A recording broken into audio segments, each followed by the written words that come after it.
Berlatar 3 tahun sejak terjadinya gempa terbesar dalam sejarah, entah masih ada hubungannya dengan San Andreas atau tidak, tapi kondisi planet bumi saat ini sudah berada dalam fase post-apokaliptik alias menjelang detik-detik akhir dunia atau mungkin akhir zaman dengan seluruh peradaban manusianya yang sudah runtuh, di mana kisah akan diawali dengan memperlihatkan seorang pemuda bernama Jiwan yang sedang berburu seekor buaya menggunakan busur panahnya yang dikira sudah berhasil. Ternyata buaya itu masih hidup dan justru balik menyerangnya sehingga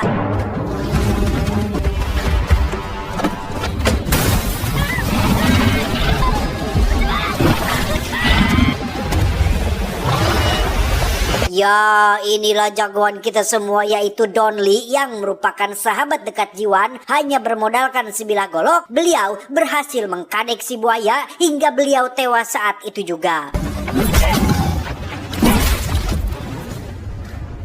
아이 맛있겠다. 아야 봐. 아니 내가 그거 다 잡은 건데 그거. Beralih ke seorang gadis bernama Suna yang tinggal bersama neneknya. Sejak bencana gempa bumi yang terjadi 3 tahun lalu, tempat ini menjadi kesulitan air bersih sehingga Suna dan neneknya harus mengirit air termasuk menyaring air kotor untuk kebutuhan hidup mereka. 주변에 온통 썩은 물뿐이네. 순아야, 그렇게 생각해. Kembali ke Donli yang ternyata berprofesi sebagai seorang tukang daging dengan menjual daging buaya hasil buruannya, uang dan perhiasan di sini di zaman ini sudah tidak ada harganya lagi, sudah tidak berharga sehingga transaksi jual beli kini sudah kembali menjadi sistem barter. 아이 앉아 안 돼. 뭐야? 쌀이요 쌀. 아저씨 갈게요. 조심히 가. Tak lama muncullah sebuah mobil yang merupakan para polisi gadungan yang memang sudah sering membawa paksa beberapa orang untuk dibawa bersama mereka, di mana salah satu warga yang punya postur tubuh tinggi bugar pun mencoba melakukan perlawanan tetapi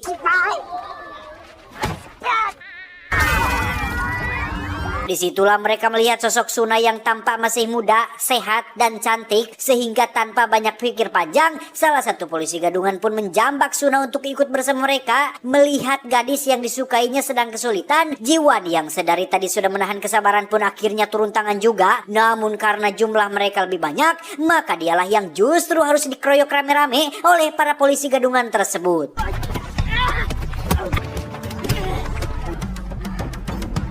Dan ya, jagoan kita semua pun akhirnya turun tangan. Niat hati tidak ingin cari ribut, Donli terpaksa mengeluarkan bogemannya hingga membuat semua polisi gadungan tersebut ngagoler tidak berdaya.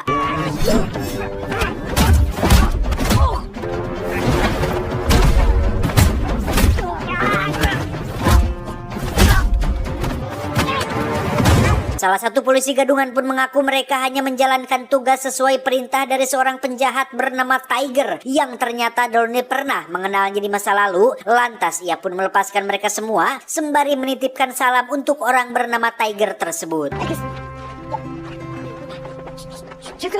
Ketika Donli dan Jiwan sedang berangkat untuk melakukan looting, mereka berdua tak sengaja melihat Suna dan neneknya sedang didatangi oleh sekelompok orang yang mengaku sebagai sukarelawan. Si wanita yang juga berprofesi sebagai guru pun menjelaskan bahwa mereka punya sebuah tempat aman di kota Seoul yang khusus diperuntukkan bagi para remaja dengan misi untuk melindungi generasi muda di masa depan. Yang karena si guru dan timnya tampak sangat meyakinkan, Suna dan nenek pun memutuskan untuk ikut bersama dengan mereka. 아저씨도 나 꼭 불어야 돼요. 그래 꼭 보러 갈게. Dalam perjalanan menuju ke Seoul, Suna dan nenek tidak sendiri melainkan ada juga orang lain yang salah satunya bernama, kita panggil saja Susan, yang kebetulan seumuran dengan Suna. Karena jarak yang mereka tempuh sangat jauh, para lansia pun akan dibawa ke klinik untuk mendapatkan perawatan yang dengan kata lain, Suna harus berpisah dengan neneknya untuk sementara waktu.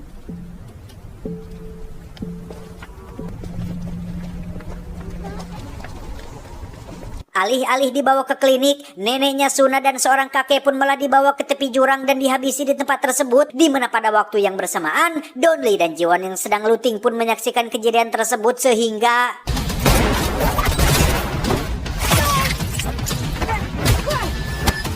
Donli dan Jiwan berhasil menumbangkan kedua sukarelawan dengan serangan yang fatal dan mustahil masih bisa bertahan. Namun ternyata keduanya bangkit kembali sehingga bisa disimpulkan bahwa mereka bukanlah manusia biasa.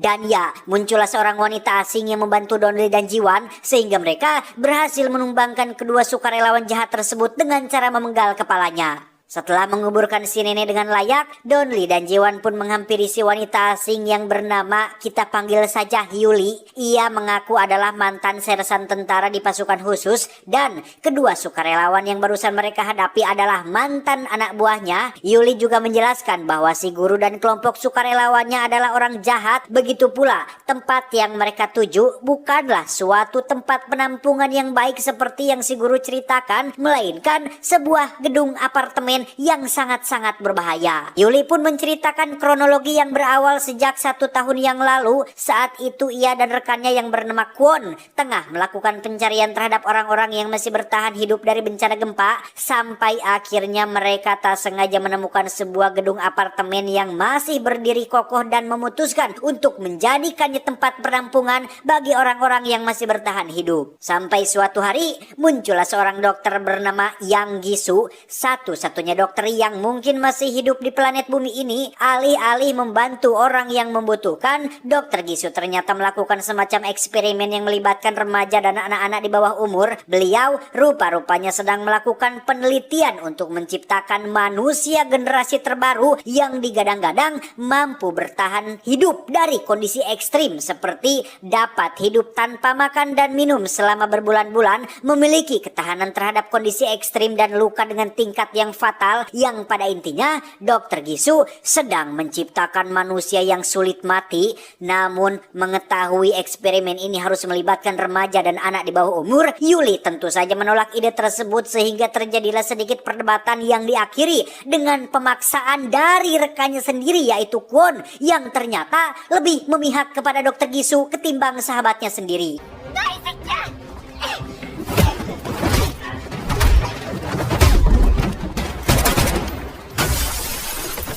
아무래도 양기수가 사람들한테 이상한 실험을 하는 것 같습니다.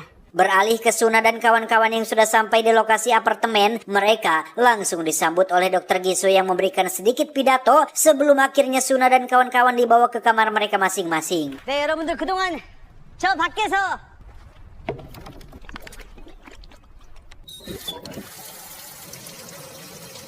Kembali ke Donli dan Jiwan yang akhirnya setuju untuk membantu Yuli menyelamatkan anak-anak dari apartemen tersebut. Terlebih lagi ada Suna yang sangat dekat dengan mereka. Masalahnya untuk masuk ke sana tentu saja tidak bisa selonong bor seperti Rambo karena akan ada banyak sekali tentara yang berjaga, sehingga Donli terpikir seseorang yang mungkin bisa membantunya, yaitu musuh bebuyutannya di masa lalu yang bernama Tiger, yang tiada lain adalah pimpinan polisi gadungan yang sempat muncul di awal tadi.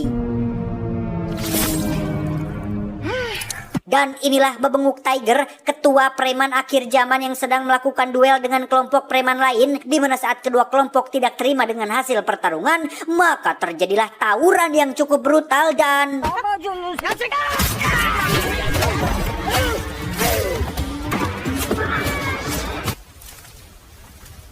tak lama muncullah Donli yang meminta mereka semua untuk berhenti. Disinilah kita akhirnya akan mengetahui jika Donli dulunya adalah seorang petinju profesional yang sudah berhasil mengalahkan banyak lawan, yang salah satunya adalah si Tiger ini. Sehingga Tiger yang ingin membalas dendam pun meminta kelompok lawan untuk membantunya, dan inilah yang terjadi.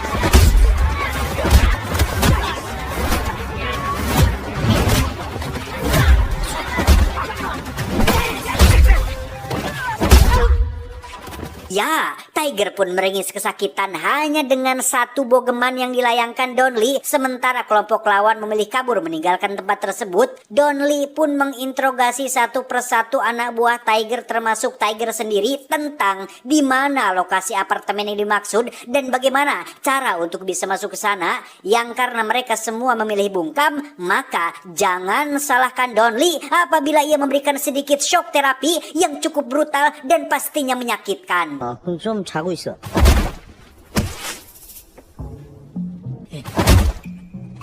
너 자. 몰라?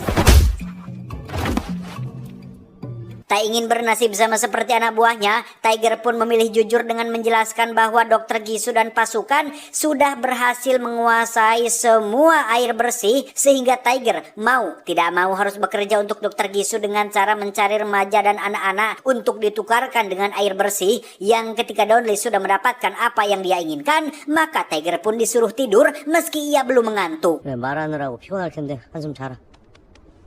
아이, 나 뭐 그렇게 안 피곤한데? 한숨 자.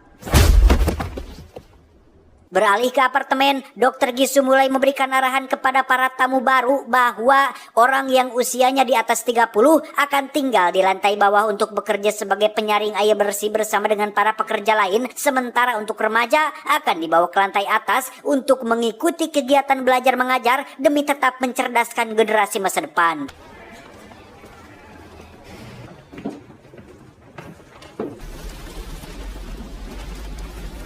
우리가 마시는 맑은 물로.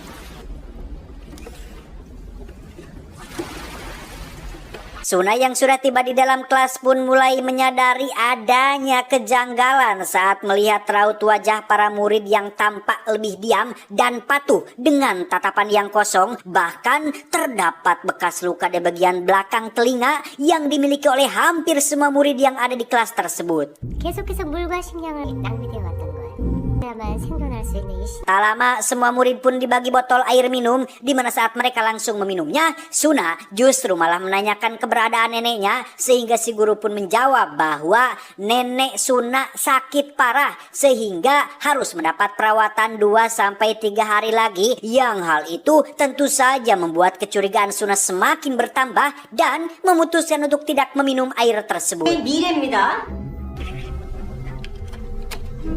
Malam harinya, Suna yang punya firasat buruk tentang tempat ini pun memutuskan untuk kabur. Yang pada waktu bersamaan, kedua orang tua Susan pun mendesak para tentara untuk menunjukkan di mana putrinya. Sehingga Dr. Gisu pun terpaksa turun tangan langsung dengan mengajak mereka berdua ke dalam lab tempat percobaannya. 아니, 내가 분명히 자요. 예, 알겠습니다. Sebelum Dr. Gisu dan orang tua Susan tiba di lab, Suna ternyata lebih dulu tiba di sana dan menemukan beberapa berkas penelitian yang isinya sungguh mengejutkan jiwa. Karena Dr. Gisu sudah mengorbankan ratusan remaja dan anak-anak untuk percobaan ini. Ia menggabungkan DNA manusia dan DNA reptil untuk menciptakan manusia generasi terbaru yang sulit mati dan mampu bertahan dalam kondisi ekstrim. Sehingga sekarang semuanya menjadi masuk akal kenapa beliau membawa dirinya termasuk anak-anak seumurannya ke tempat ini.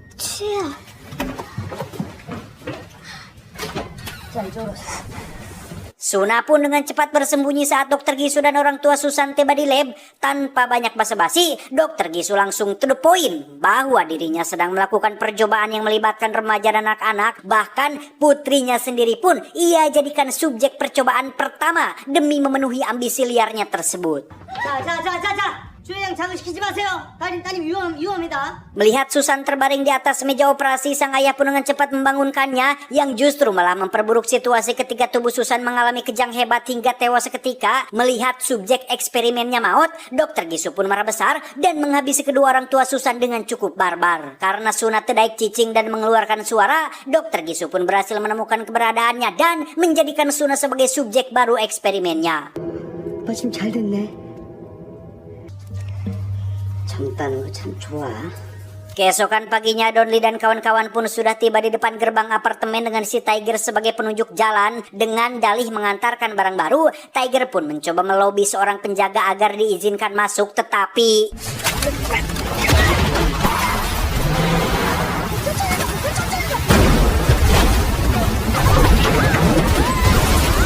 Ya, alih-alih masuk dengan cara senyap tanpa ketahuan, Donli yang tak punya banyak waktu untuk perencanaan pun langsung masuk begitu saja menyerang para penjaga. Bahkan Tiger, sang ketua preman akhir zaman sekalipun terlihat ketakutan dan tak habis pikir dengan kebrutalan yang Donli lakukan.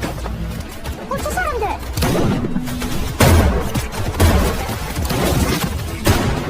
이쪽이야!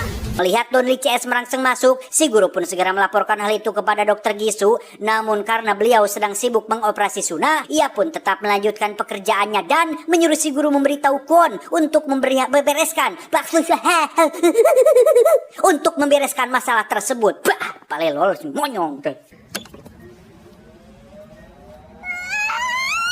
Donli CS pun masuk ke basement dengan tujuan untuk menyelamatkan anak buah Yuli yang dikurung oleh Kwon. Namun alangkah terkejutnya Yuli saat menemukan mereka semua sudah jadi mayat hidup alias zombie. Sehingga Donli CS terpaksa harus menghadapi mereka semua.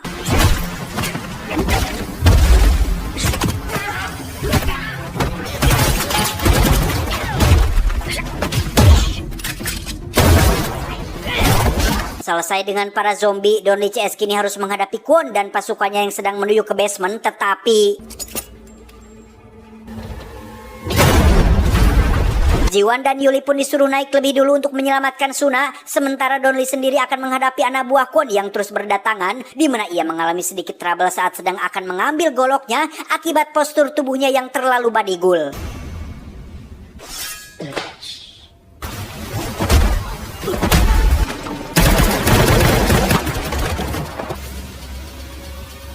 Tepat saat Donli sudah selesai membereskan puluhan anak buah Kwon, Jiwan dan Yuli sendiri sedang kesulitan menghadapi para tentara yang terus saja bermunculan. Sehingga untuk mempersingkat waktu, Jiwan pun diminta untuk pergi duluan, sementara Yuli akan menghadapi mereka semua sendirian.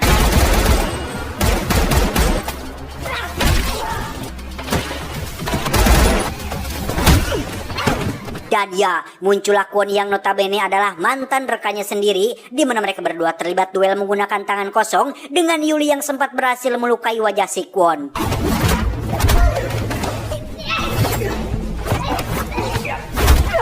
Pada akhirnya, Yuli pun harus kalah dari si Kwon yang melemparnya ke bawah gedung, di mana Jiwan tiba-tiba muncul sambil menyandra si guru. Begitu pula dengan Donli yang sudah tiba di sana dan nampaknya akan menjadi lawan seimbang bagi si Kwon yang kuat ini. 뭐 묻은 거야? 재밌네. Disinilah adrenalin sesungguhnya akan dimulai ketika Donli kesulitan mengalahkan si Kwon yang sulit mati ini. Berkali-kali Kwon dibanting ke sana kemari, ia tetap bangkit lagi sehingga Donli merasa perlu untuk menggunakan treatment khusus yang berbeda dengan cara melemparkannya ke tepi gedung dan memotong mastakannya agar terpisah dengan tubuh bagian bawahnya.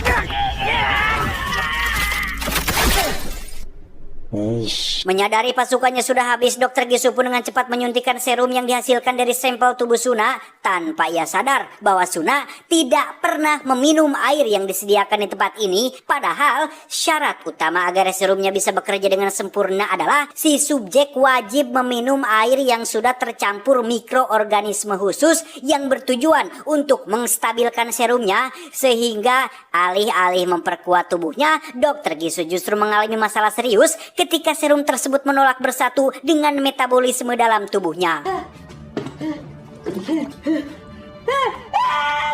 Tak lama muncullah Jiwan bersama si guru yang langsung dilumpuhkan oleh satu tentara wanita anak buahnya Dokter Gisu. Sadar tempat ini sudah tidak worth it, Dokter Gisu pun berencana pergi dengan membawa serta separuh tubuh putrinya ke dalam koper. Namun saat akan keluar, datanglah Donli yang langsung menghabisi si tentara wanita termasuk si guru. Sehingga Dokter Gisu pun dengan liciknya melemparkan seonggok granat demi untuk keselamatan diri sendiri.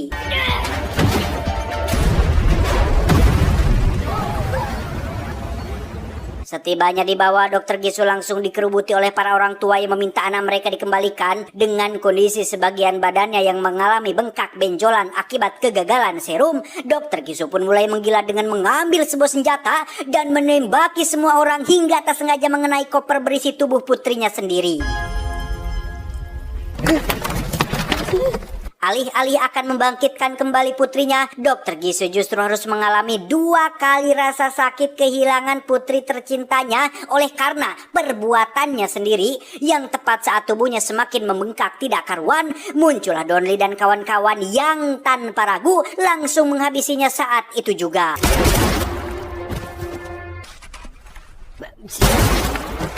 Setelah semuanya berakhir, barulah turun hujan yang selama 3 tahun ini tidak pernah turun. Sebagian anak-anak dan remaja pun kini bisa kembali pada orang tuanya, sehingga mereka bisa memulai kembali peradaban tanpa adanya para oknum yang akan meresahkan.